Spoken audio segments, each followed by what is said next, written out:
जम्मू कश्मीर के पहलगाम में हुए आतंकी हमले के बाद सुरक्षा बलों की आतंकियों के खिलाफ कार्रवाई जारी है। सुरक्षा बल ने आतंक पर चौतरफा प्रहार करना शुरू कर दिया है। दक्षिण कश्मीर में अलग अलग क्षेत्रों में आतंकियों के सफाई के लिए अभियान लगातार किया जा रहा है। और इसी बीच इससे जुड़ी बड़ी खबर यह है कि कल 3 आतंकियों के घरों को तबाह करने के बाद आज फिर कार्रवाई हुई है। कुलगाम और शोपियां में सुरक्षा बलों ने आतंकियों के मकान जमींदोज कर दिए हैं। कुलगाम के मतलहामा में आतंकी जाकिर अहमद गनिया का मकान सुरक्षा बलों ने तबाह कर दिया। यह आतंकी 2023 से सक्रिय है। उधर शोपिया के चोटीपुरा में आतंकी शाहिद अहमद कूटे का मकान ध्वस्त किया गया। वो 2022 से सक्रिय है। शुक्रवार को पहली कार्रवाई में पहलगाम हमले में शामिल दोनों स्थानीय आतंकी आदिल गुरी और एहसान अहमद शेख समेत लश्कर के 3 आतंकियों के मकान गिराए जा चुके हैं। और आज 2 बड़ी कार्रवाई और हुई है जिसमें आतंकियों के घरों को जमींदोज किया गया है।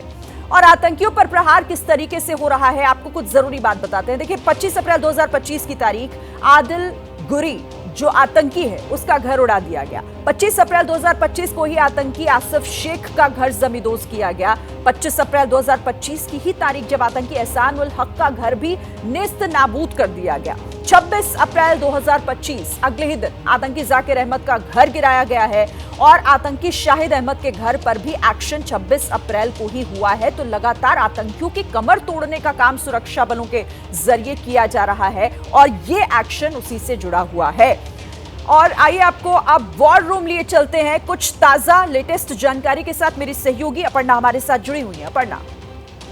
बिल्कुल शिरीन, इस वक्त मैं वॉर रूम में हूं और वॉर रूम से दर्शकों को इस वक्त की बड़ी खबर हम दे देते हैं। और वॉर रूम से जो इस वक्त की बड़ी खबर है वो आपको बताते हैं। पाकिस्तान ने एक बार फिर सीज फायर का उल्लंघन किया है। वॉर रूम से इस वक्त की बड़ी खबर आ रही है। पाकिस्तान ने रूसी पर एक बार फिर सीज फायर का उल्लंघन किया है। पाकिस्तान की चौकियों से भारत की ओर फायरिंग की गई है जिसका भारतीय सेना ने पाकिस्तान को मुंह तोड़ जवाब दिया है। पाकिस्तान की ओर से की गई फायरिंग का। शिरीन,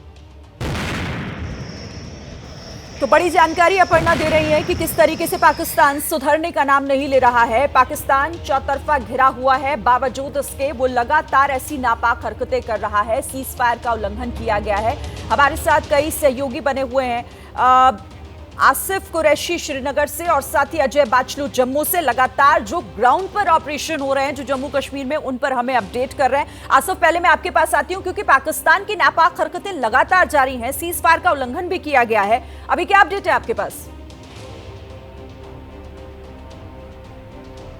शिरीन, देखिए, पहलगाम हमले के तुरंत बाद से ही जैसे ही भारत की तरफ से पाकिस्तानी सेना को सीधे तौर पर इस हमले के पीछे जिम्मेदार बताया गया है, तो उसके बाद से ही सरहद पर तनाव है। सरहद पर पाकिस्तानी सैन्य का जमावड़ा भी बढ़ गया है और यहाँ पे जो हलचल है वो भी तेज हो गई है। कल की रात की बात करें तो गुरेज और कुपवाड़ा के कुछ सेक्टर्स में पाकिस्तानी सेना की तरफ से भारतीय पोजीशंस को छोटे और हल्के हथियारों से निशाना बनाया गया, जिसके जवाब में भारतीय सेना ने भी कार्रवाई की। लेकिन आज की रात में भी एक बार फिर से उरी सेक्टर और कुपवाड़ा के कुछ सेक्टर्स में यही बात दोहराई गई, यानी आज रात भर उरी में भी फायरिंग होती रही। छोटे हथियारों और हल्के हथियारों से भारतीय पोस्ट को निशाना बनाकर फायरिंग की गई और जिसके जवाब में भारतीय सेना की तरफ से भी कार्रवाई की गई।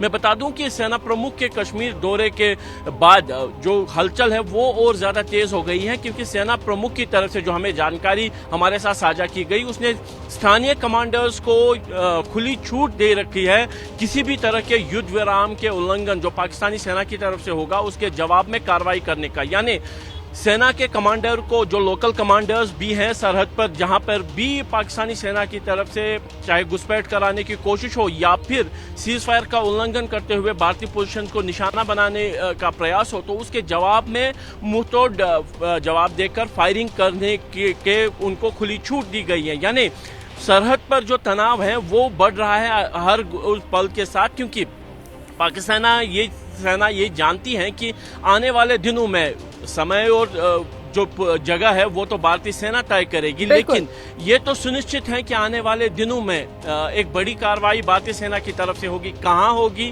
कैसी होगी, वो उनको पता नहीं, इसीलिए हलचल जो है पाकिस्तानी सेना की तरफ से सरहदों पर, खासतौर पर जम्मू कश्मीर पे एलओसी की बात करें, यहाँ पे काफी ज्यादा बढ़ गई है। बिल्कुल, और यही बता रहा है, ये पाकिस्तान की बौखलाहट भी दिखा रहा है। वो समझ रहा है कि अब भारत का एक्शन क्या हो सकता है, क्योंकि ये सब कुछ अब भारत को तय करना है। जो पाकिस्तान ने किया है उसके बाद किस तरीके की कार्रवाई भारत करता है, बस इंतजार करने की देर है। जम्मू का रुख करते हैं अजय। शायद इसीलिए ये बौखलाहट, सरहद पर तनाव बढ़ाने की कोशिश पाकिस्तान की।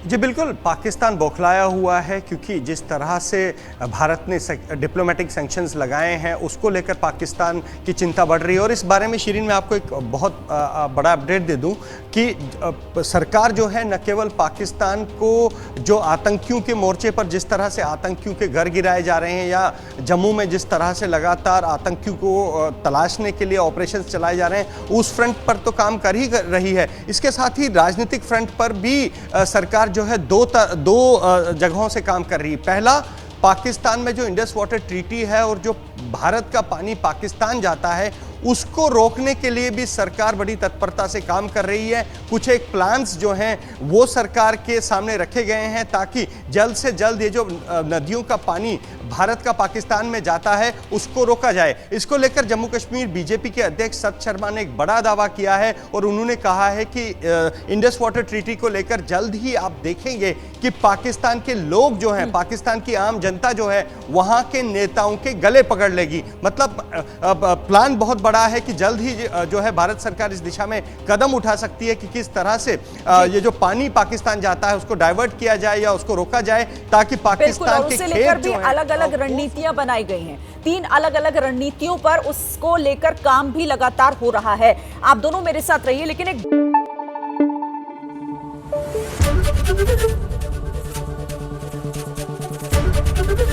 एबीपी न्यूज आपको रखे आगे।